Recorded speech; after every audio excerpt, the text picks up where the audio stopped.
Hi, I'm Caleb, 35, and last spring I handed my parents the keys to a fully renovated $300,000 Lakehouse, a wraparound porch dream with cedar beams and a sunrise view straight out of a postcard. My dad looked me dead in the eye and said, "We were hoping you'd keep it for your sister instead." The worst part wasn't even the sentence, it was the pause before it.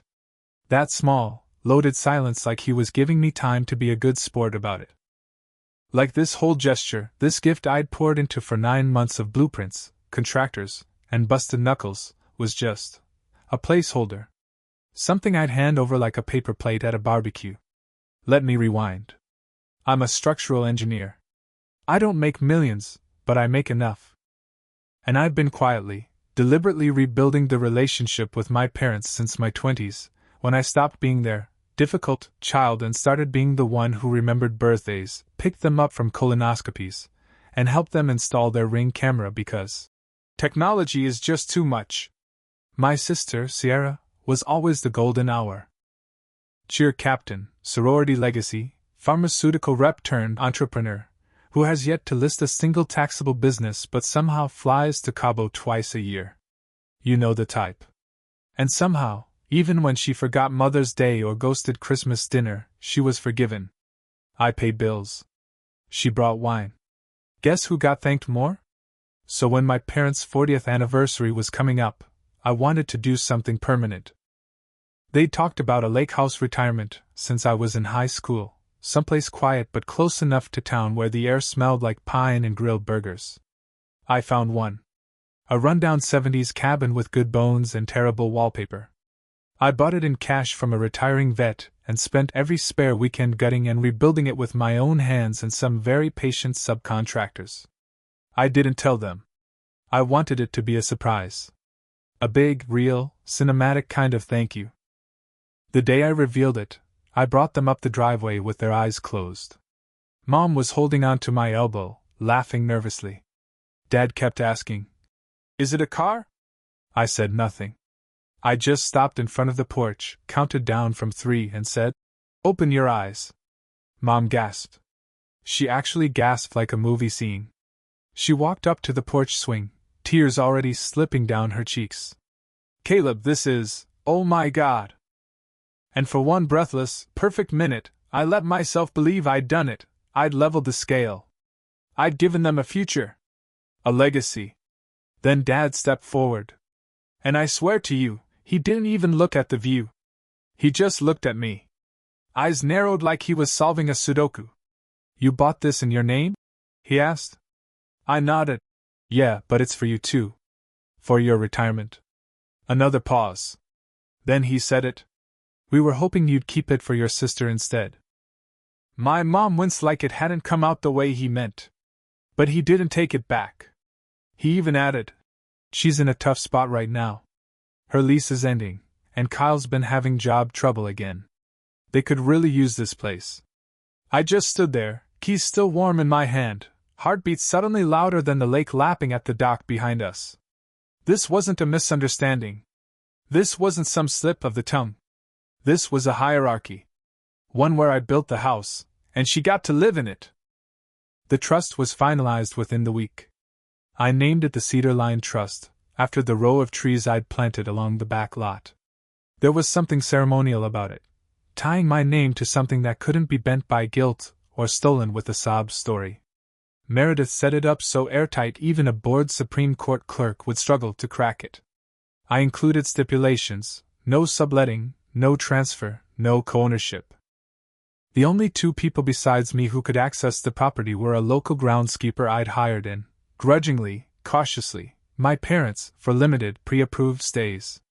Sierra's name didn't appear once. The next time I saw them in person was at brunch. Neutral territory. I picked the place, a mid-range diner with decent coffee and no white tablecloths for awkward tension to cling to. Dad looked tired. Mom looked composed, but you could see the hurt peeking out around her eyes like a kid hiding under a curtain. They didn't ask about the trust. But they knew. You could feel it in the way Dad stirred his coffee like it had wronged him. "We were hoping this wouldn't be permanent," Mom said finally. "This whole division." I didn't blink. It became permanent when you tried to hand my work to someone else like it was a slice of cake. Silence. I get it, I said before they could launch into some speech. She's your daughter too. And she's had a messy life. But that doesn't entitle her to what she didn't build. I'm not a backup plan for her bad decisions. She's struggling, Caleb, Dad muttered. So let her struggle, I said, sharper than I meant. You think I got here by being rescued every time I screwed up? I built this life 1 hour at a time, with no parachute and no audience. Mom touched her napkin to her lips, voice soft. You've always been the strong one. And you used that as an excuse not to protect me, I replied. Strong doesn't mean disposable. It doesn't mean invisible. Dad looked like he wanted to argue. But what came out instead was something unexpected. She said we made her feel entitled. He said quietly. That we always gave too much, too easily. Mom looked at him in surprise. When did she say that? A few days ago. After you told her the trust was finalized. He sipped his coffee, eyes on mine. She said maybe she needed to figure things out without a safety net. That maybe we did her a disservice. It didn't feel like an apology. Not yet. But it also wasn't an excuse. She's not wrong, I said. Neither are you, Dad added gruffly. We didn't expect it to go like this. Well, I said, leaning back. You gave away my Christmas gifts 3 years in a row because Sierra needed them more. This shouldn't come as a shock. That landed. Mom's eyes dropped to her plate. She's moving in with a friend, Dad said. They're getting a place across town. Kyle's out of the picture for now. Good. I didn't say it, but they heard it anyway. The waitress came by with the check. I paid, even though I didn't offer. Old habits. But this time, I didn't feel like I was buying silence. I felt like I was drawing a line in the sand. As we stood up, Mom put a hand on my arm. I miss when things were easier, she said. They were never easier, I replied. You just didn't hear the splinters. She didn't argue. Just nodded, lips trembling. On the way home, I took a detour. Drove back to the Lakehouse, windows down, radio humming some old Springsteen song about leaving home and not looking back. I walked through the front door and exhaled. It smelled like cedar and clean floors and something else, mine. On the kitchen table was a card. Not from Sierra. From Meredith. She'd left a note with the final trust documents. 5 words handwritten at the bottom. This house is not negotiable. For the first time in a long time, either was I. The Lakehouse started to change once I stopped letting them touch it. Not in a flashy way, no marble countertops, no ridiculous hot tub with Bluetooth speakers like Sierra had once suggested. Just peace. Slow mornings. Quiet repairs. The gentle kind of ownership that seeps into your bones and makes even sweeping the porch feel like prayer. I found myself doing things I hadn't made time for in years. I cooked. Real meals, not the meal prep kits or desk ramen I'd lived on for most of my 30s. I took out the old kayak that came with the property and sanded it down, repainting the sides navy blue with a sharp orange stripe because it made me feel 10 again. I read paper books, not PDFs.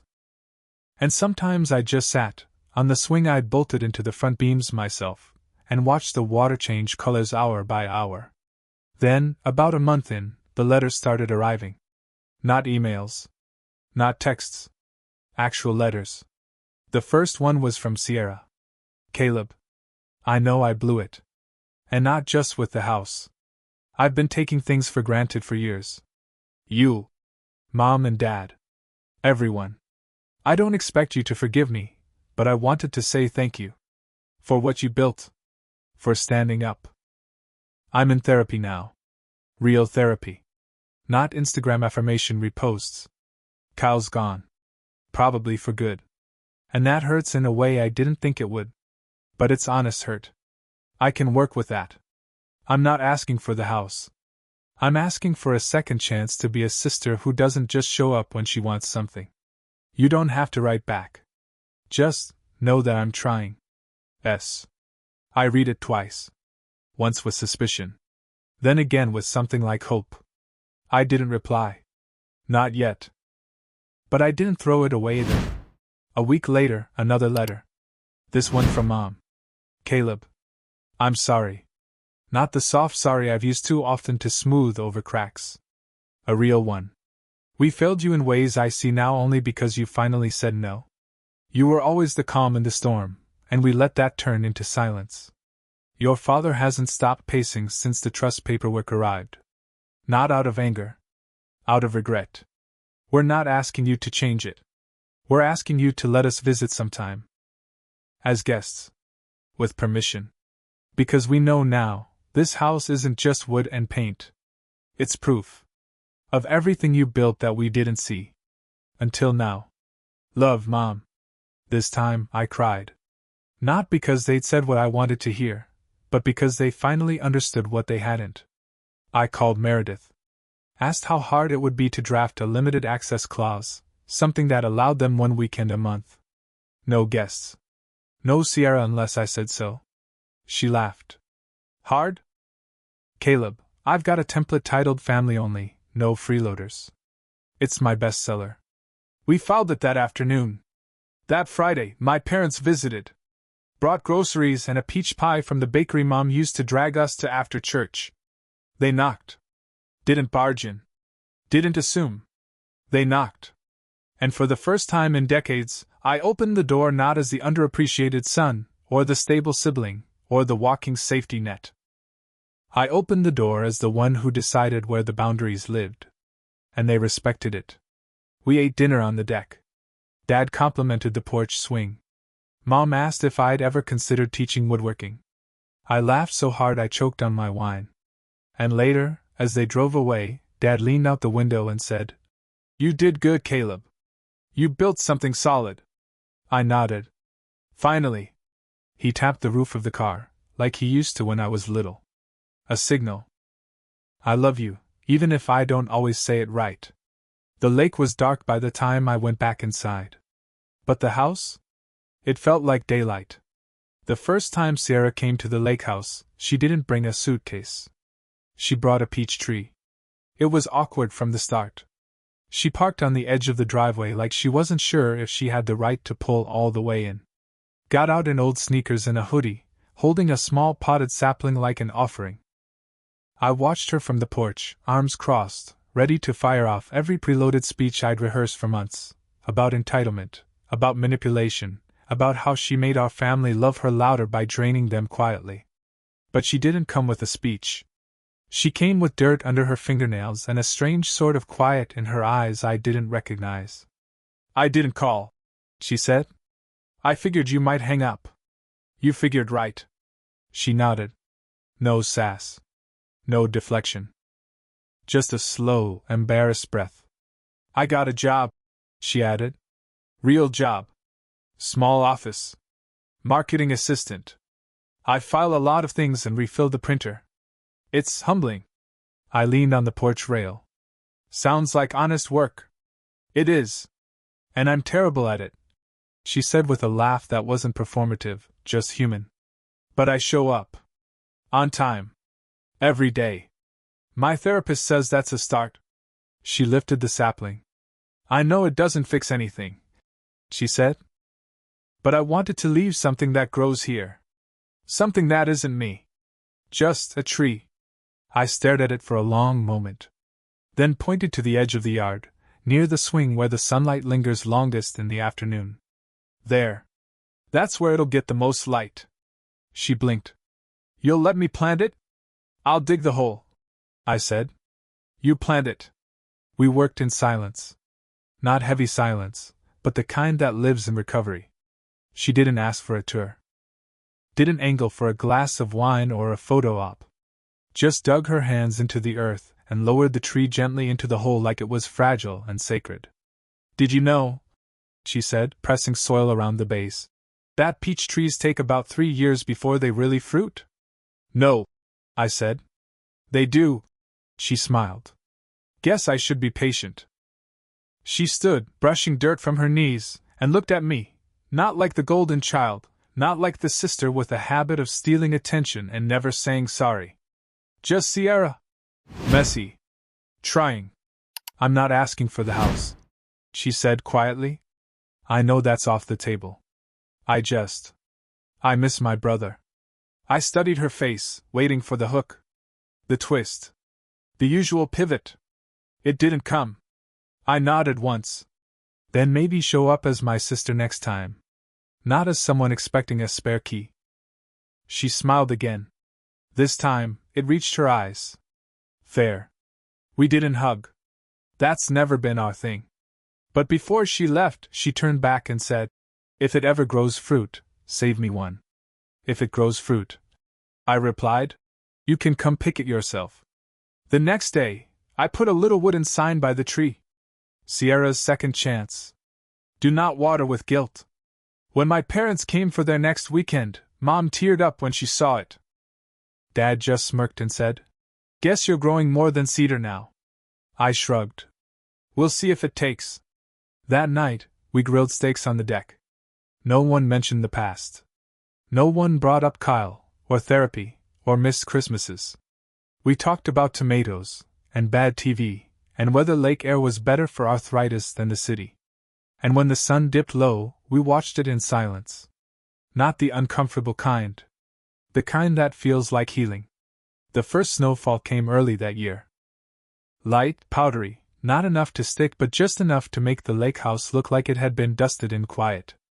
I stood on the porch that morning with a mug of coffee in my hand and a flannel wrapped around my shoulders, watching the pine trees catch flakes like they'd been waiting their whole lives for something soft. Inside, my parents were sleeping in the guest room, Dad recovering more slowly than expected, but content.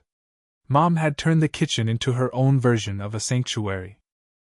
Every time I came in, something was simmering. Apple cider. Soup. That cinnamon oatmeal she made when I was a kid and had the flu. She hummed again. I hadn't heard her hum in years.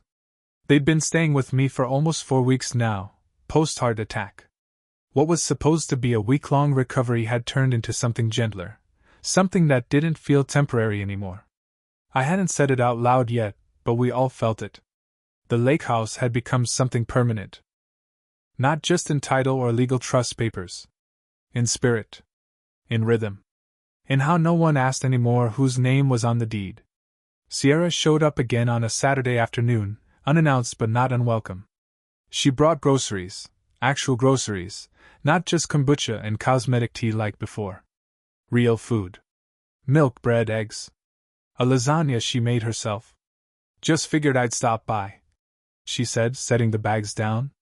Didn't want Mom doing too much this week. Mom teared up. Dad gave her a nod that said more than words. And for once, Sierra didn't perform. She didn't take photos, didn't post anything, didn't ask to crash in the guest room.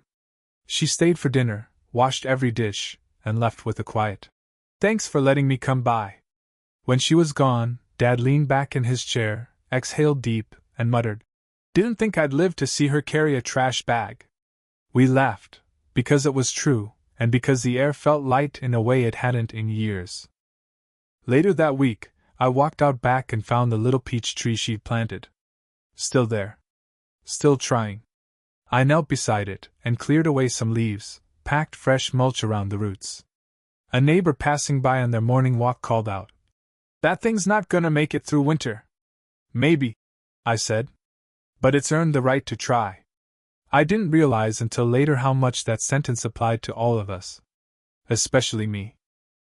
Because the truth was, this house wasn't just a gift anymore, it had become a threshold. A line drawn in oak and stone and resolve. The place where the version of me that spent decades apologizing for needing things was finally replaced by a version that set boundaries and didn't feel bad about it. People talk about breaking cycles like it's a dramatic gesture. A confrontation. A loud, final moment. But for me, it looked like this. An old recliner in front of a fire. My mom humming while folding laundry. My sister learning how to listen instead of just be heard. A tree that may or may not survive but keeps growing anyway. And me, not waiting for anyone's approval to call something mine. I never got the apology I wanted in the exact words I once rehearsed in my head. But I got something better. I got behavior that changed. I got silence that healed instead of punished. I got to see my parents become people who tried. And I got to stop trying to be the exception to their favoritism, because I finally understood. I didn't need their permission to take up space. The house still stands. The locks still click. And if anyone ever asks why I didn't just hand it over to my sister like they wanted, I'll tell them this. Because I built it. Because I bled for it. Because I mattered before they saw it. And because loving someone doesn't mean erasing yourself for their convenience. This isn't revenge. It's reclamation. And that, I've learned, is the most generous gift of all.